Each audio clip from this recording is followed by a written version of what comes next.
जय राधा माधव कुंज बिहारी गोपी जन वल्लभ गिरिवरधारी।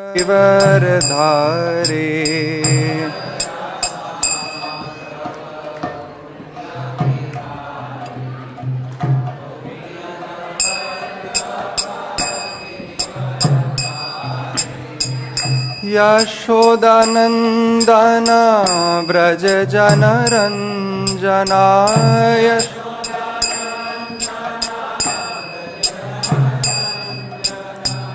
यशोदानंदन व्रज जनरंजनाय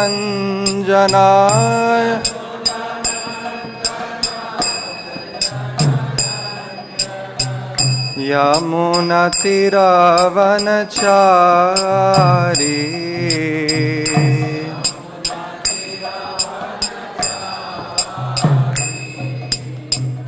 यमुनातीरावनचारी।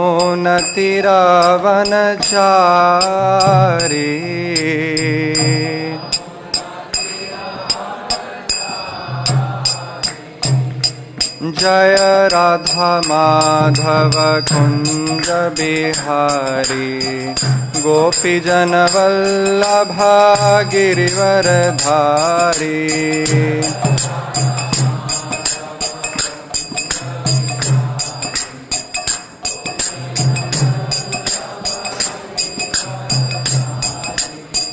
यशोदानंदन व्रज जनरंजनाय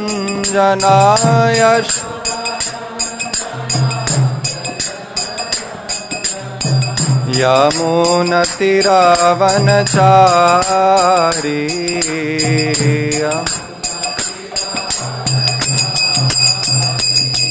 हरे कृष्णा कृष्णा कृष्णा हरे हरे हरे राम राम राम हरे हरे।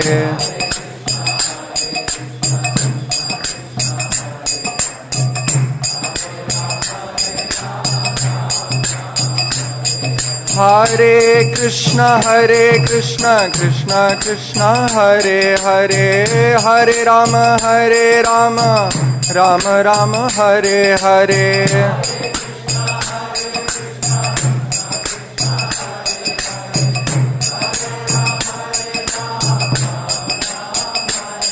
हरे कृष्णा कृष्णा कृष्णा हरे हरे हरे राम राम राम हरे हरे।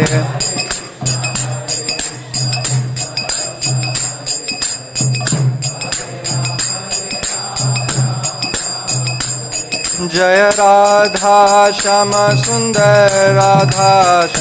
सुंदर श्री राधे।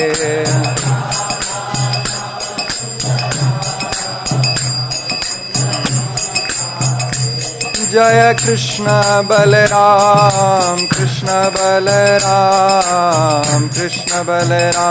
जय कृष्ण बलराम।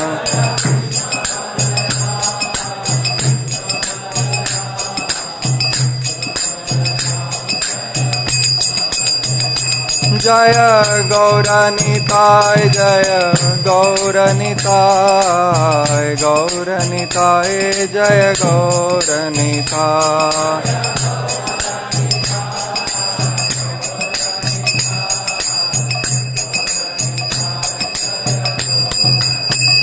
जय जय प्रभुपाद जय जय प्रभुपाद।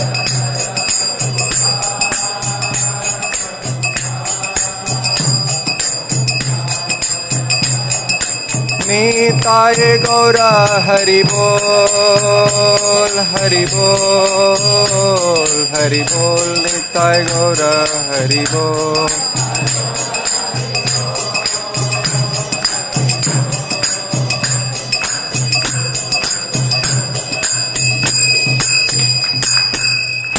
निताय गौर प्रेमानंदे हरि। जगतगुरु श्रील प्रभुपाद की जय। श्री हरिनाम संकीर्तन की जय। ओम नमो भगवते वासुदेवाय।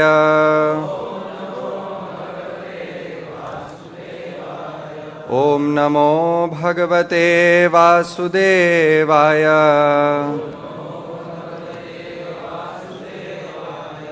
Om Namo Bhagavate Vasudevaya.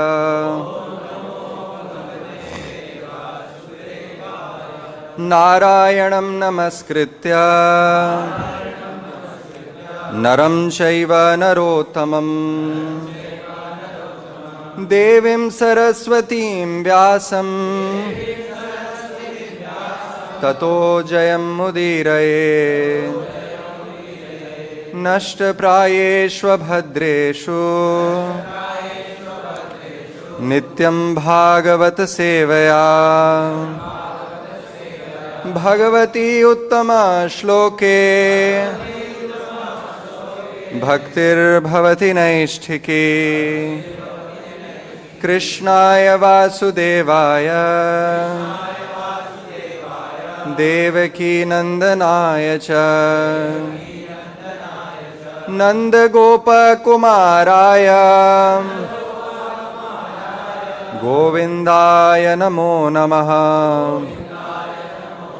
Om Ajnānatimirandhasya Jnānāñjana-śalākaya Chakshurunmilitam Yena Tasmai Shri Gurave Namaha. Namaha Om Vishnupadaya Krishna Preshthaya Bhutale Srimate Bhaktivedanta Swami Tinamine. Namaste Saraswate Deve Gauravani Pracharine Nirvishesha Shunyavadi Paśyatya Deshatarine. He Krishna Karuna Sindhu Deenabandhu Jagatpate Gopesha Gopika Kanta Radha Kanta Namostute Tapta Kankshana Gaurangi Radhe Vrindavaneshwari Vrishabhanu Sute Devi Pranamami Haripriye. Jai Shri Krishna Chaitanya Prabhu Nityananda Shri Advaita Gadadhar Shri Vasadi Gaur Bhakta Vrinda. Hare Krishna, Krishna Krishna, Hare Hare, Hare Rama, Rama Rama, Hare Hare. Hare Krishna. So, we are reading chapter 50, and do we have the summary here? So, no, okay. So, okay, I am going to read the summary. And there are 6 verses that we are discussing today. So we'll be reciting the 6th verse after I finish the summary, and then go to the translations, and then we'll recite the 6th verse. So this is chapter 50. The title is Kṛṣṇa establishes the city of Dwaraka. This chapter relates how Lord Kṛṣṇa defeated Jarāsandha 17 times in battle and then constructed the city of Dwaraka. After Kṛṣṇa was killed, his 2 queens, Asti and Prapti, went to home of their father, Jarāsandha, and sorrowfully described to him how Kṛṣṇa had made them widows. Upon hearing this account, King Jarāsandha became angry. He vowed to rid the earth of all the Yadavas, and he gathered an immense army to lay siege to Mathurā. When Sri Kṛṣṇa saw Jarāsandha attacking, the Lord considered the reasons for his descent to this world and then decided to destroy Jarāsandha's army, which was a burden to the earth. 2 effulgent chariots suddenly appeared, equipped with drivers and furnishing together with all the Lord's personal weapons. Seeing this, Lord Kṛṣṇa addressed Lord Baladev, "My dear brother, Jarāsandha is now attacking Mathurā Puri. So please mount your chariot and let us go destroy the enemy's army." The 2 lords took up their weapon and mounted their chariots and went forth from the city. When Lord Kṛṣṇa came before his opponent's army, he sounded his conch shell, striking fear into his enemies' hearts. King Jarāsandha surrounded Kṛṣṇa and Balaram with his soldiers, chariots, and so on, and the women of the city, having climbed up on the roofs to the roofs of the palaces, became extremely unhappy because they could not see the lords. Then Kṛṣṇa twanged his bow and started to rain down a torrent of arrows upon the enemy's soldiers. Soon Jarāsandha's unfathomable army had been annihilated. Then Lord Baldev arrested Jarāsandha and was about to bind him up with the ropes when Sri Kṛṣṇa had Baldev release the king. Lord Kṛṣṇa reasoned that Jarāsandha would assemble another army and return again to fight. This would facilitate Kṛṣṇa's goal of removing the earth's burden. Released, Jarāsandha returned to Magadha and vowed to perform austerities with the aim of avenging his defeat. The other kings advised him that his defeat was only a reaction of his karma. Thus informed, King Jarāsandha withdrew to his kingdom with a heavy heart. Sri Kṛṣṇa rejoined the citizens of Mathurā, who began rejoicing, singing songs of triumph and arranging victory celebrations. The Lord bought all the warriors' jewelry, ornaments that had been picked up from the battlefield and presented them to Maharaj Ugrasen. Jarāsandha attacked the Yadavas in Mathurā 17 times, and each time his armies were totally destroyed. Then, as Jarāsandha prepared to attack for the 18th time, a warrior named kāla, who had been searching for a worthy opponent, was sent by Narad Muni to fight the Yadavas. With 30 million soldiers, Kāla laid siege to the Yadav capital. Lord Kṛṣṇa looked upon this attack with concern, for he knew that with Jarāsandha's arrival imminent, there was a serious danger that the simultaneous attack of these two enemies might endanger the Yadavas. Therefore, the Lord constructed a wonderful city within the sea as a safe haven for the Yadavas. Then he brought them all there by his mystic power. This city was fully populated with members of all four social orders, and within it no one felt the pangs of thirst and hunger. The various demigods headed by Indra each offered as tribute to Lord Kṛṣṇa the same opulences they had originally obtained from him to establish their positions of authority. Once he saw his subjects safely settled, Lord Sri Kṛṣṇa took permission from Lord Baladev and went out of Mathura unarmed. Now, this was the summary. This is text 1. Shri Shuko Vacha Asti praptisya kansasya mahishyo bharatarshabha mrite bhartari dukkharte iyatu sma piturgihan. Translation. Shukdev Goswami said, when Kansa was killed, O heroic descendant of Bharata, his two queens, Asti and Prapti, went to their father's house in great distress. Text 2. Pitre Magadha Rajaya Jarāsandhaya Dukkhite Vedayam Chakratu Sarvam Atma Vaidhavya Kāraṇam. Translation. The sorrowful queens told their father, King Jarāsandha of Magadha, all about how they had become widows. Text 3. Sa tad apriyam akarnya shokamarsha yuto nripa ayadavim mahim kartum chakre parama udyamam. Translation. Hearing this odious news, O king, Jarāsandha was filled with sorrow and anger, and he began the greatest possible endeavor to rid the earth of the Yadavas. Text 4. Akshauhini bhir vinshatya tisribhishchapi samvritaha yadu rajdhanim mathura nyarudhat sarvato disham. Translation. With a force of 23 Akshauhini's divisions, he laid siege to the Yadu capital, Mathura, on all sides. Purport. The number involved in an Akshauhini division are given in the word meaning. An Akshauhini was a standard fighting force in ancient times. Text 5 and 6. Nirīkṣya tad-balaṁ kṛṣṇa udvelam iva sāgaram sva-puraṁ tena saṁruddhaṁ sva-janam cha bhayākulam. Now text 6, which we will be repeating.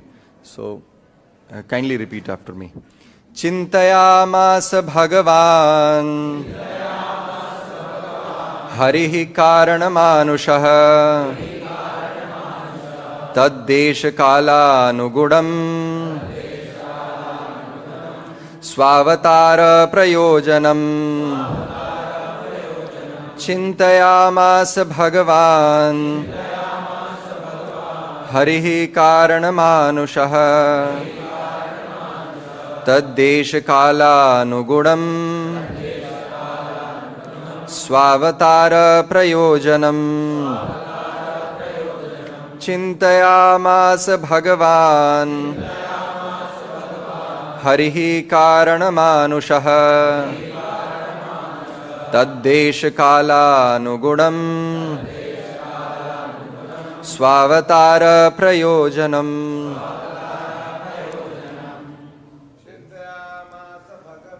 cintayāmasa bhagavān hariḥ kāraṇa-mānuṣaḥ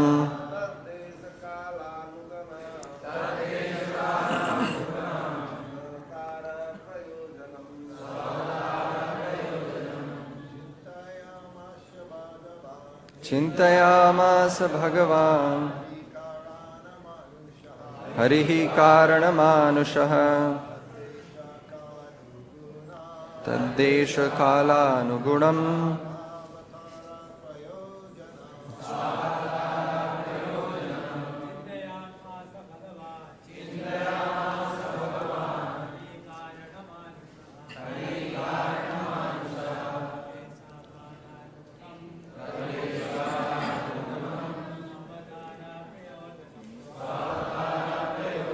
Vaishnavis. Cintayāmasa bhagavān hariḥ kāraṇa-mānuṣaḥ tad-deśa-kālānuguṇaṁ sva-avatāra-prayojanam cintayāmasa bhagavān hariḥ kāraṇa-mānuṣaḥ tad-deśa-kālānuguṇaṁ sva-avatāra-prayojanam cintayāmasa bhagavān hariḥ kāraṇa-mānuṣaḥ tad-deśa-kālānuguṇaṁ sva-avatāra-prayojanam cintayāmasa. He thought, Bhagavan, the Supreme Personality of Godhead. Hariḥ, Lord Hari. Kāraṇa, the cause of everything. Mānuṣaḥ, appearing as a human being. Tat, for that. Desha, place. Kāla, and time. Anuguṇam, suitable. Sva-avatāra, of his descent to this world. Prayojanam, the purpose. Translation to text 5 and 6. Translation. Although Lord Kṛṣṇa, the Supreme Personality of Godhead, is the original cause of this world, when he descended to the earth, he played the role of a human being. Thus, when he saw Jarāsandha assembled army surrounded his city like a great ocean overflowing its shores, and when he saw how this army was striking fear into his subjects, the Lord considered what his suitable response should be according to the time, place, and specific purpose of his current incarnation. Purport. The Acharyas point out that the Supreme Godhead did not have to worry about a mortal attack from Jarāsandha and his soldiers. But, as stated here, Sri Kṛṣṇa was playing the part of a human being, kāraṇa-mānuṣaḥ, and he played the part well. This play is called Leela, the Lord's enactment of spiritual pastimes for the pleasure of his devotees. Although ordinary person may be dumbfounded by the Lord's pastimes, the devotee derives tremendous pleasure from his inimitable style of behavior. Thus, Srila Sridhar Swami points out that Sri Kṛṣṇa thought as follows: how should I defeat Jarāsandha? Should I kill the army but not Jarāsandha? Or should I kill Jarāsandha and take the army for myself? Or perhaps I should just kill both of them. Lord Kṛṣṇa's conclusion is described in the following verses. Srila Prabhupada ki jai, Grantraj Srimad Bhagavatam ki jai. Hare Krishna. I offer my respectful obeisances to all the devotees who are sitting here I'm inexperienced, immature, but as a matter of service, we'll try to discuss something from these 6 verses from chapter 50. There are 6 verses, so we cannot discuss each and every word of these 6 verses in 40 minutes. So we'll be discussing only a section of this. We have already read the translation. And we understand that this chapter is dealing with Jarāsandha coming to Mathurā, and then he is defeated by Kṛṣṇa, and then kāla also comes to Mathurā to attack. So this is the whole chapter, and these 6 verses are dealing with Jarāsandha specifically here. So in the 6th verse, it is written, cintayām bhagavān hariḥ kāraṇa-mānuṣaḥ tad-deśa-kālānuguṇaṁ sva-avatāra-prayojanam. There is a word which is used here, sva-avatāra-prayojanam. Kṛṣṇa is thinking that what should I do now? What is the prayojan, or what is the purpose of my avatar? If you can show the word in the verse there. Yes, the last line of the verse you can see sva-avatāra-prayojanam. Kṛṣṇa is thinking that what is the purpose of my avatar? What do we know from Bhagavad Gita? Paritrāṇāya sadhūnām vināṣāya ca duṣkritāṁ dharma sansthapanārthāya sambhavāmi yuge yuge. Kṛṣṇa has already spoken in the Bhagavad Gita that whenever and wherever there is decline of the religious principle, I take avatar. This is the purpose of Kṛṣṇa's avatar. Paritrāṇāya sadhūnām means Kṛṣṇa comes here to protect his devotees. Paritrāṇāya sadhūnām vināṣāya ca duṣkritāṁ. And he also comes here to kill the demons who are against the principle of religion. Dharma sansthapanārthāya. The third reason is to establish the principle of religion all over the world. Sambhavami yuge yuge. In each and every yuga, Kṛṣṇa appears for this purpose. But if you carefully analyze, Paritrāṇāya sadhūnām vināṣāya ca duṣkritāṁ. To kill the demons and to protect devotees, sva-avatari Kṛṣṇa. Kṛṣṇa, who is avatari, who is not incarnation, he is Swayam Bhagavān. Does that Lord need to appear on this planet just to protect devotees and kill demons? No. Kṛṣṇa can manage all the demons in the entire universe just by his Maya Shakti. Jin bandhyo sur asur nag muni prabal karam ki dori. That one, not even Maya, what to speak of Maya? Maya Devi comes with 8 hands and 8 weapons. She can kill all the demons in the entire universe at one go. So Maya can manage all the demons.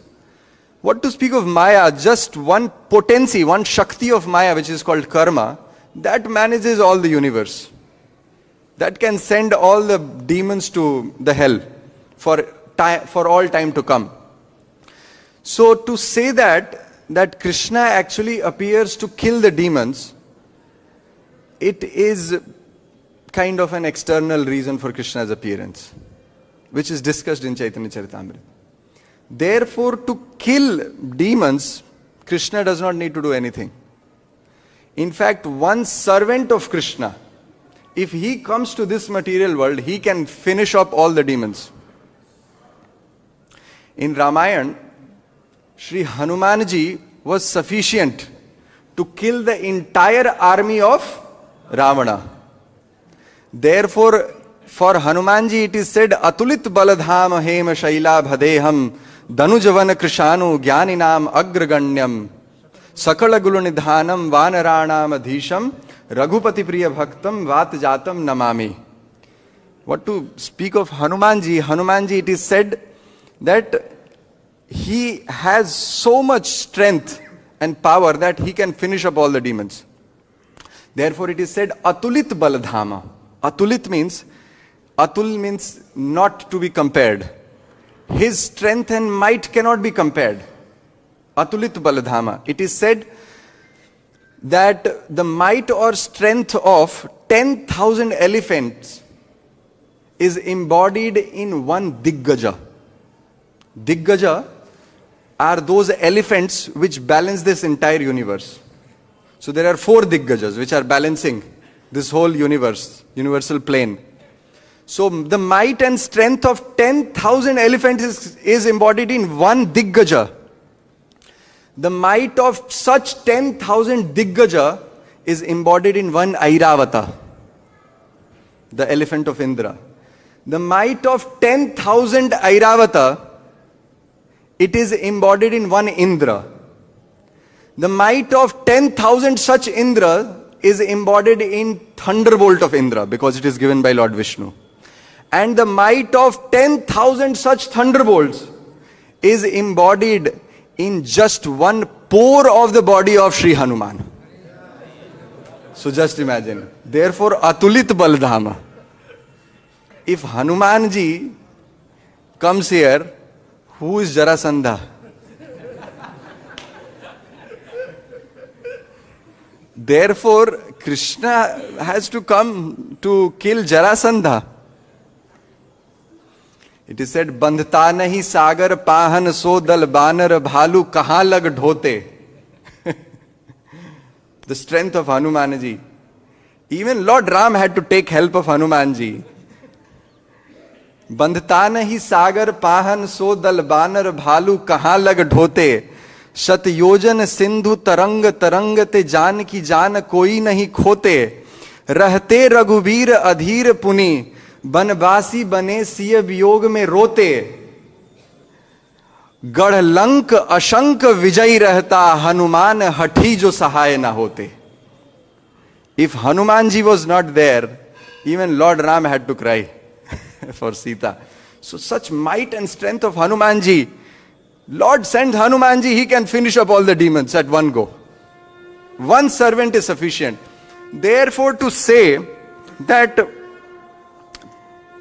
vinashaya cha dushkritam, to kill the demons, the Lord appear. No. This is an external reason.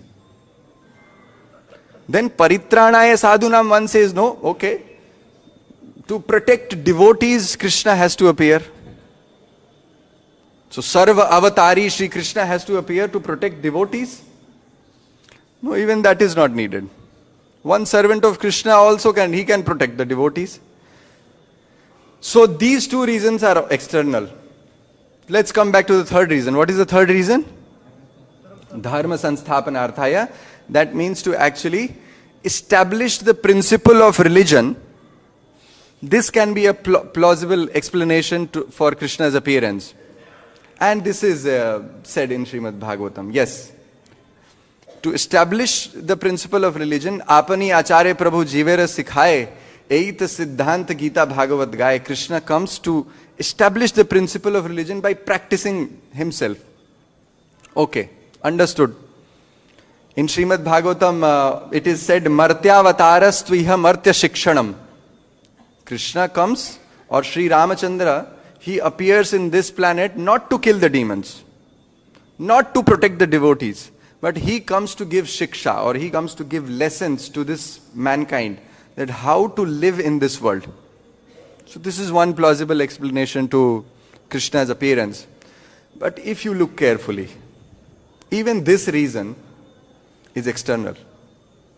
One servant of Kṛṣṇa, one Senapati Bhakta comes here and preaches for 10 years, an entire world is following dharmic principles. Srila Prabhupada ki. So one servant can do such establishment of dharma. Kṛṣṇa has to come there for establishing dharma. One Sripad Ramanujacharya who appeared 1000 years back, and still the whole Sri Sampradaya is running perfectly fine, and there are many devotees coming. The dharmic principle is established by one Acharya. One Sripad Madhvacharya comes, establishes one Sampradaya, and it is running for years. So even to say that dharma sansthapanarthaya Kṛṣṇa appears on this planet to establish religious principle, that is also external. Therefore, there is some internal reason for Kṛṣṇa's appearance, which is explained in Srimad Bhagavatam. 9th canto, 23rd chapter, text 61, discusses that. After 5 verses from here, the 10th canto starts. So Shukdev Goswami, before beginning to comment on, or before beginning to explain the pastimes of Sri Kṛṣṇa, he explains the reason for Kṛṣṇa's appearance. So let us repeat this verse to understand what is the reason for Kṛṣṇa's appearance. Kalau janishyamānānām dukkha shoka tamonudam anugrahaya bhaktānām supunyam vyatanodyaṣah. So Sri Shukdev Goswami, he explains that why the Lord appears in this world. This is one internal reason for Kṛṣṇa's appearance.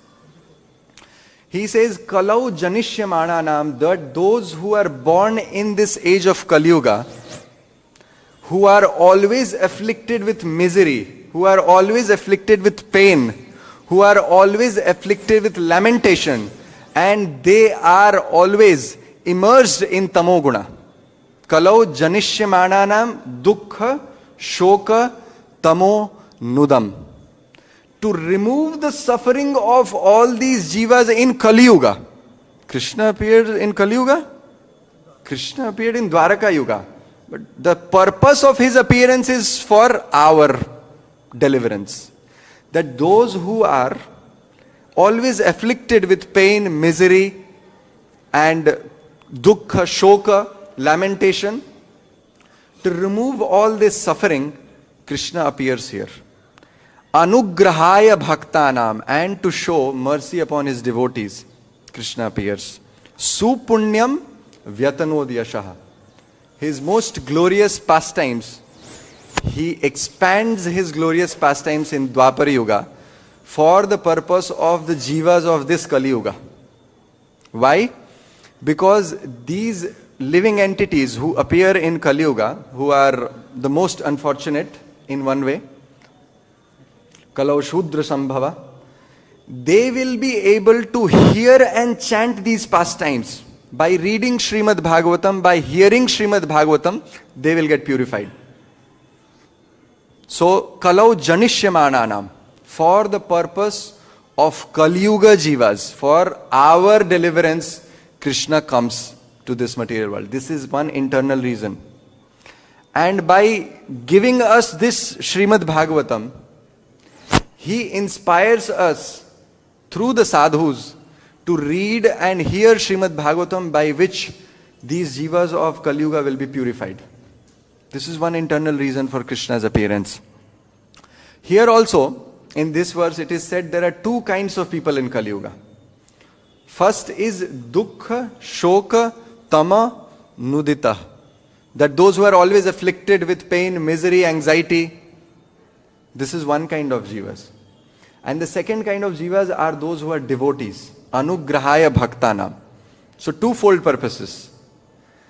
For people like who are not so advanced in devotional service, to give them solace, to give them this medicine of Kṛṣṇa Katha.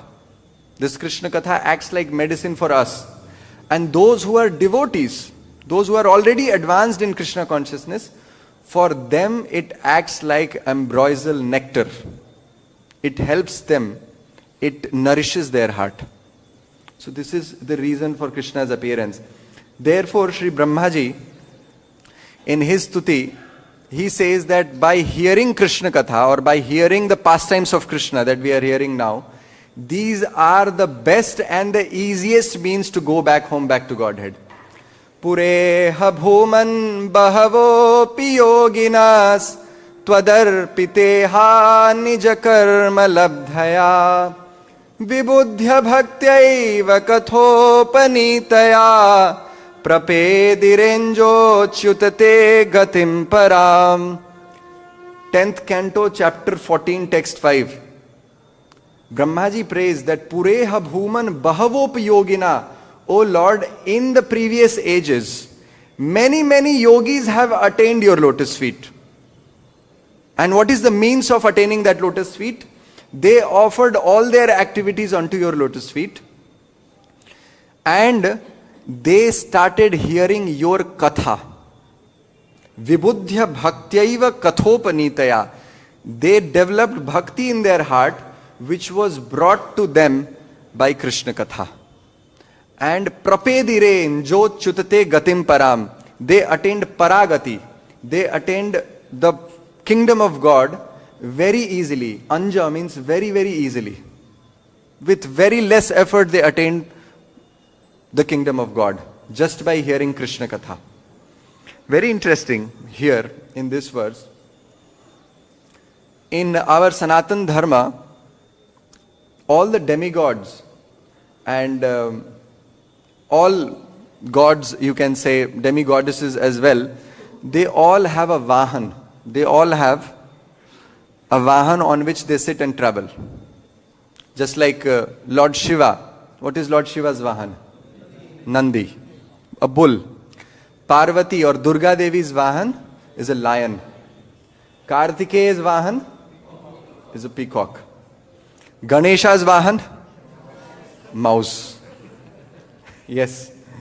Ganesha's vahan is mouse. Yamaraj's vahan? Anybody knows? Buffalo. Shani Dev's vahan? Crow. Yes. So everybody has a vahan. Lakshmi's vahan is an owl. And Lord Vishnu's vahan? Garuda. Kim asanam te garuda sanaya. Kim bhushanam kaustuba bhushanaya. Kim asanam te. What can we offer to that Lord who sits on Garuda asan? What asan can we offer to that Lord? And Kim bhushanam te. What bhushan or what ornaments can we offer that Supreme Lord who is wearing Kaustuba Bhushan? All we can give is an artificial jewelry. That's all we have. So the Lord Vishnu, the Lord of Vaikuntha, he resides on Garuda. What about Bhakti Devi? What is the Vahan of Bhakti Devi? Very interesting. Here in this verse, Sri Brahmaji says, Vibudhya bhaktyayiva kathopanitaya. Bhakti Devi sits on the Vahan of Kṛṣṇa katha, and then she enters the heart and purifies the living entity and takes it back home, back to Godhead. So Bhakti Devi, Vahan is Kṛṣṇa katha. Therefore, to give us the opportunity to hear Kṛṣṇa katha, Kṛṣṇa appears in this world. This is one internal reason for Kṛṣṇa's appearance. This is one reason. The second reason for Kṛṣṇa's appearance is Kṛṣṇa wants to please his devotees. It is not for the purpose of killing the demons. It is not for the purpose of even protecting the devotees in one way. It is only to please his devotees Kṛṣṇa appears in this world. Therefore, chapter 48, we read, the title of the chapter is Kṛṣṇa pleases his devotees. And in the purport as well, if you read the purport, we read that. Here in the purport it is said, this play is called Leela, the Lord's enactment of spiritual pastimes for the pleasure of his devotees. So this is the purpose of Kṛṣṇa's appearance. This is the second reason, internal reason for Kṛṣṇa's appearance, that he appears actually to please his devotees. And who are the best devotees? The best devotees of Kṛṣṇa are the Vrajvasis. So all the pastimes of Kṛṣṇa, even the Dwaraka Leela of Kṛṣṇa, and even killing of Jarāsandha is actually to please the Vrajvasis. How? So our Acharyas, Srila Vishwanath Chakravarti Thakur, in his commentary to Srimad Bhagavatam, and Srila Jiva Goswami in his Gopal Champu, they give a very different vision of this entire Jarāsandha pastime. That how this pastime is actually just meant to please or just meant to reciprocate with the love of the Vrajvasis. No, we always have to look at pastimes with different visions. It's not just one vision won't work. So our acharyas give different ways to look at one particular pastime.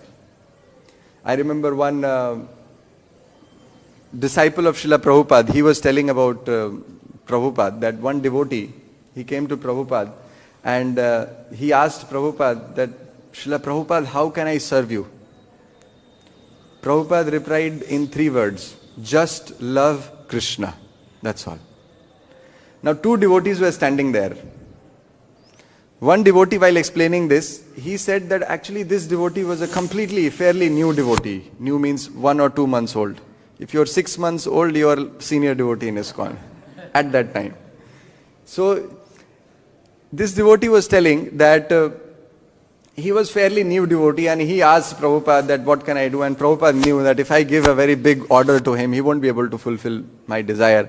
Therefore he said just simple statement, just love Kṛṣṇa, just learn to love Kṛṣṇa. This is the purpose of human form of life. And therefore Prabhupada just kind of stayed away from giving any order. Now another Prabhupada disciple, who was also present there, he also heard the same pastime. He was also witnessing this pastime. He was explaining the same pastime and he said a very interesting thing. He said actually, one devotee came to Prabhupada and Prabhupada said, just love Kṛṣṇa. He said that Prabhupada meant that in all our services, we have to learn to love Kṛṣṇa. This is the purpose of human form of life. So you see, one pastime of Prabhupada and 2 devotees are seeing it, but both of them have a different vision to look at one particular pastime. So therefore, even in Kṛṣṇa's pastimes, even if there is one particular Leela, Kṛṣṇa is killing Jarāsandha, he is protecting his devotees, he is protecting Dwaraka. This is one pastime. But 2 devotees or different devotees look at it in different ways. So let us try to understand why Lord Kṛṣṇa fought with Jarāsandha and why he establishes the city of Dwaraka, which is the title of this chapter. Before this, before going into the reasons, we have to go back.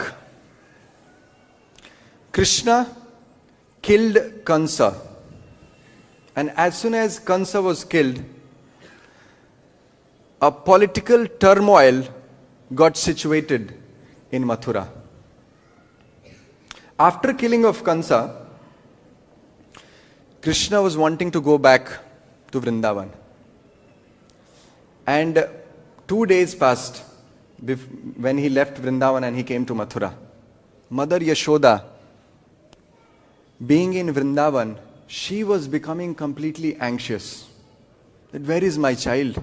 It has been so many days and Kṛṣṇa has not come yet. So she sends a messenger to ask when Kṛṣṇa is going to come. So Mother Yashoda sends a messenger and that messenger comes to Kṛṣṇa. And that messenger starts speaking that what is the condition of Vraja when you have left. So that messenger says, Harer mata bhaktam tadavadhina bhungte tadanuga.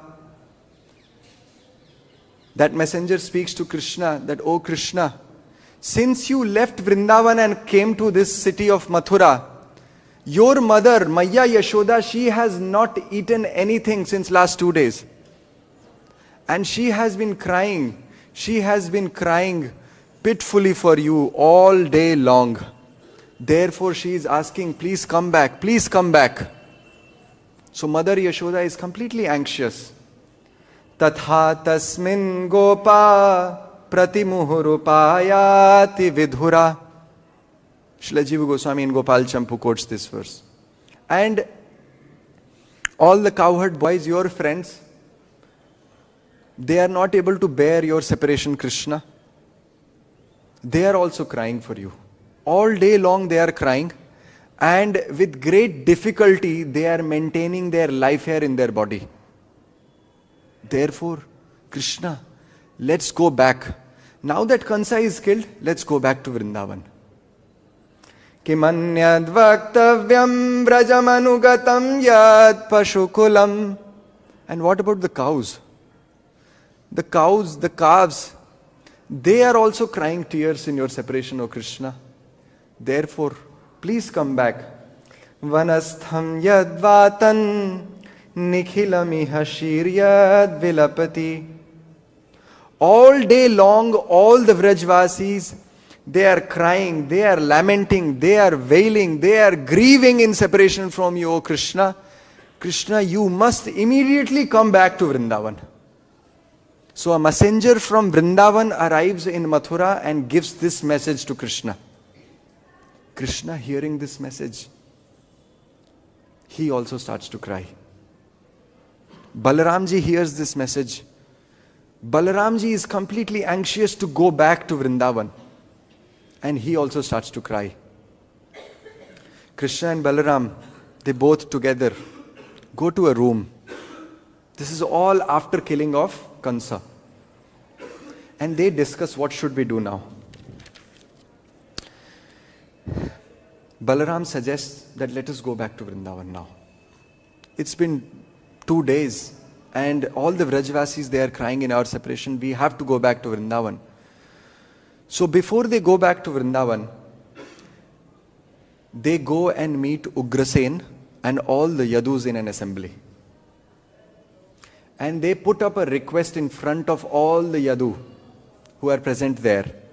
Kṛṣṇa and Balaram, they say that, O Yadus, you are our friends. But we actually belong to Vrindavan. Therefore, our heart is only residing in Vrindavan, in Braja. Therefore, we want to go to Vrindavan. We have done all that was supposed to be done. Kansa is now killed. And you are now protected. All the Yadus, Ugrasen, Maharaj, they all stay silent for a moment.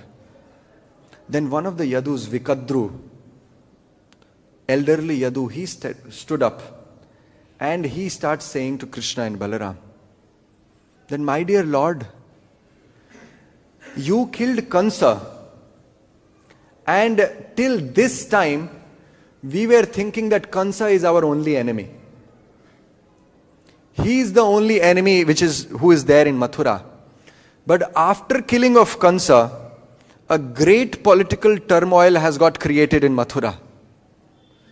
Now, many enemies like Jarāsandha and others, flaunting their millions and millions of weapons, they are going to attack on Mathurā.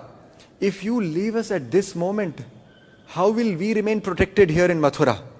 Therefore, you should not go to Vrindavan now. So all the Yadus, they go and request Kṛṣṇa and Balaram to stay in Mathurā. Kṛṣṇa and Balaram, they go back to a room. They discuss this situation. They say that these Yadus are our friends. They are our superiors and we should not disobey our superiors. Then Kṛṣṇa and Balaram go and meet Mother Devaki and Nanda Maharaj. And there they put up a request again to go back to Vrindavan. Mother Devaki and Vasudeva, they also start to cry. They say to Kṛṣṇa that, O Kṛṣṇa and Balaram, 11 long years we waited for you. We waited so that we will be able to reciprocate the parental affection. We were suffering here in the jail of Kansa. And now that you have come back and you are wanting to go to Vrindavan, if you go out of Vraja, if you go out of Mathurā to Vrindavan, we will not be able to maintain our life here. We will give up our life. So Vasudeva and Devaki, they also start to cry. Now Kṛṣṇa and Balaram, they are in such difficult situation. They again meet, go to a solitary place and they again discuss what should we do. Kṛṣṇa says that for following the orders of his superior is the principle of dharma, and which Lord Ram did, although it is very difficult. So we must follow the orders of superiors, but we cannot live without the Vrindavan Vasis. Even for a briefest moment of separation, we cannot live without Vrindavan Vasis. Therefore, without not able to comprehend what to do in this situation, they go to meet Nanda Maharaj. And Nanda Maharaj, who has been waiting for Kṛṣṇa and Balaram, Kṛṣṇa and Balaram have not met after killing of Kansa. They have been waiting. Nanda Maharaj and all the Brajvasis, they have been waiting for Kṛṣṇa and Balaram. As soon as Kṛṣṇa and Balaram, they come near Nanda Maharaj, crying, streams of tears, he embraces both Kṛṣṇa and Balaram. And he lifts them up.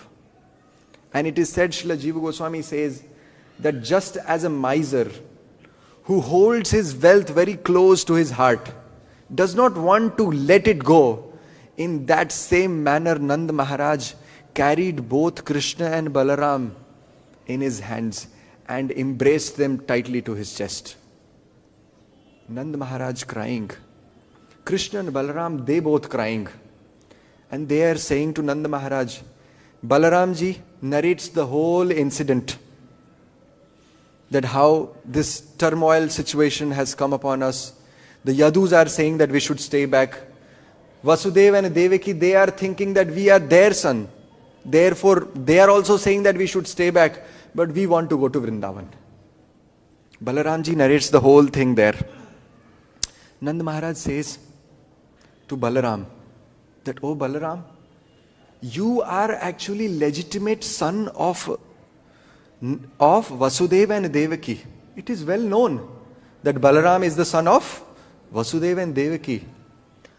Therefore, you should live with Vasudeva and Devaki, and Kṛṣṇa and I, we will go to Vrindavan. Balaramji starts to cry. Nanda Maharaj says that the two of us, we will somehow carry on living by blocking our hearts with which will be torn apart by your separation.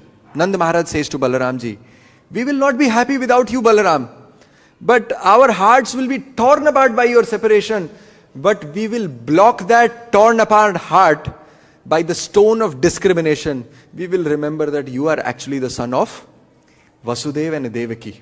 Therefore, you should stay here. Balaramji starts to cry. He says, alas, alas, oh Baba, you are going to leave me alone in Mathura. I am not going to stay here. Even for a briefest moment of separation from Kṛṣṇa, I will give up my life. I give you this vow. So Balaramji says like this. Balaramji becomes completely furious. He says that even if Brahma comes to convince me that I am actually the son of Vasudeva and Devaki, I am not going to believe it. And even if they say that I am the son of Vasudeva and Devaki, actually my parents, you are actually my parent, Nanda and Yashoda are actually my parents. Why? Balaramji gives reason. Imagine a child who is given up by his parents, and if he happens to die, will you still call them parents?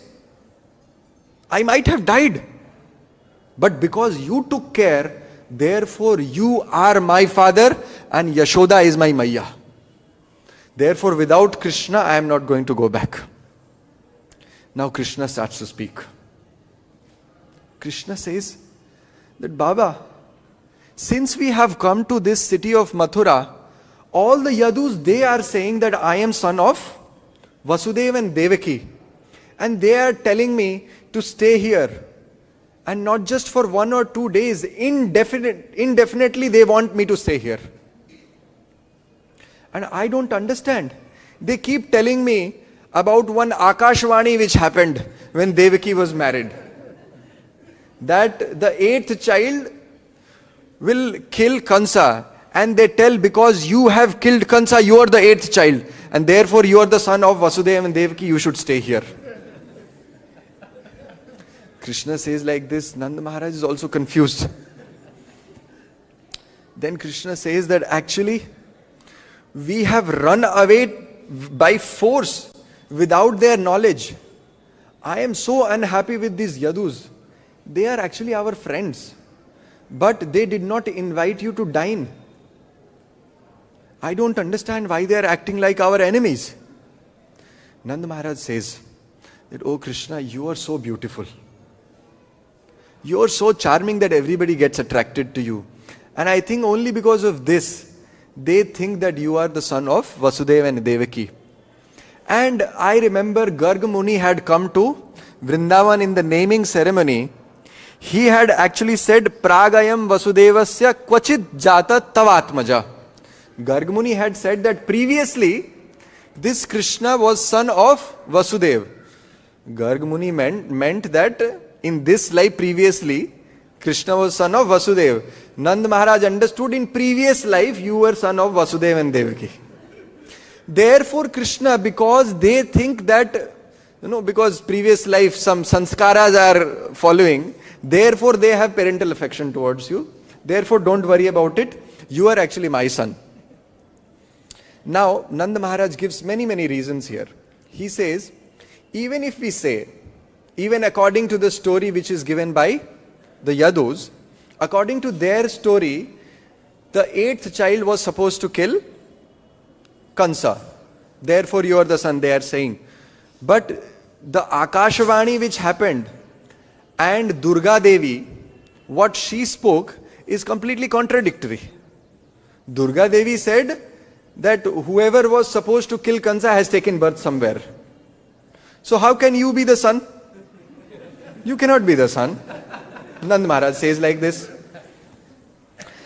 Then Nand Maharaj also gives one other reason. He says that you see, Kṛṣṇa, when you were born, the very next day I came to Mathurā to pay my taxes to Kansa. And then I had met Vasudeva. At that time, Vasudeva, who is so truthful, will he ever lie? He will never lie. He had said that you have got a son in your house. And you are now so happy. So he had agreed that I have got your son. So therefore you are my son. So Kṛṣṇa understands, okay, I am son of Nanda and Yashoda. But Nanda Maharaj now, he is in great dilemma. He thinks that now the Yadus, who are our friends, they are asking for help. If I take Kṛṣṇa alone to Vrindavan, Balaram is going to give up his life. If I take both Kṛṣṇa and Balaram to Vrindavan, Vasudeva and Devaki, they will give up their life. And if I don't take Kṛṣṇa and Balaram to Vrindavan, all the Vrajvasis, including myself, will give up our lives. So such a dilemma of Nanda Maharaj that he does not understand what to do now. So he is in great dilemma. Now what should we do? What should we do?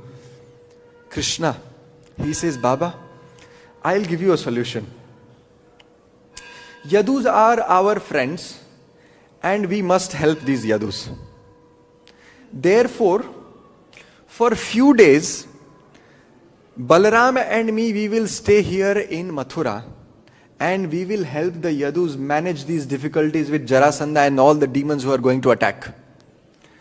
And Balaram will also get to spend some time with Vasudeva and Devaki and they will be happy. And once they are happy, both of us, we will come back to Vrindavan. Kṛṣṇa suggests this. But do you think it is so easy for Nanda Maharaj to accept this answer? Was it so easy? Nanda Maharaj starts to cry. Tears starts rolling down, thinking that I will be separated from Kṛṣṇa. I have to go alone to Vrindavan. Please give me 5 minutes. I am just going to conclude this. So, Nanda Maharaj, he says, Kṛṣṇa, if you decide like this, let me tell you, I am not going to leave you alone here in Mathurā. Even if you want to stay here in Mathurā, I will reside in the outskirts of Mathurā.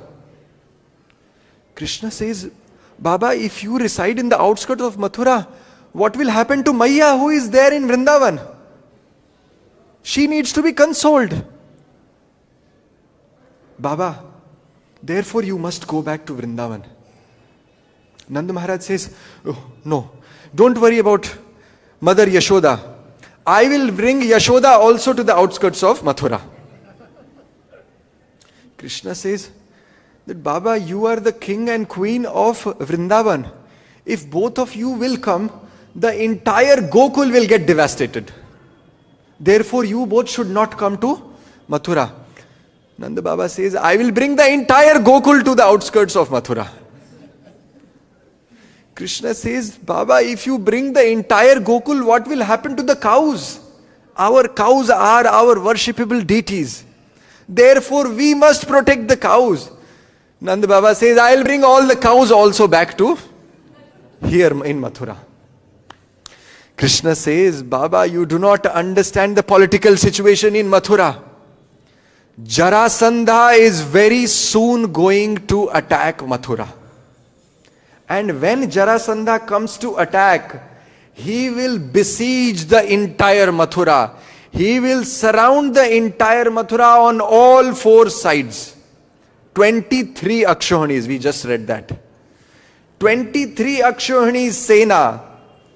Soldiers will come and they will surround the entire city of Mathura. If you are residing outskirts of Mathura, all the cows, all the Vrajvasis, they will be in such trouble. Therefore, Nand Baba, you must go to Vrindavan. You must understand the political situation which has arisen in this Mathura. Then Kṛṣṇa says that, Baba, if you happen to reside here on the outskirts of Mathura, these politicians like Jarāsandha, they will ask questions. That we know that Kṛṣṇa is the son of Vasudeva and Devaki, why Nanda and Yashoda? And while the Vrajvasis are residing, they will all come to understand that I am actually your son. Therefore, I will continue showing indifference towards you.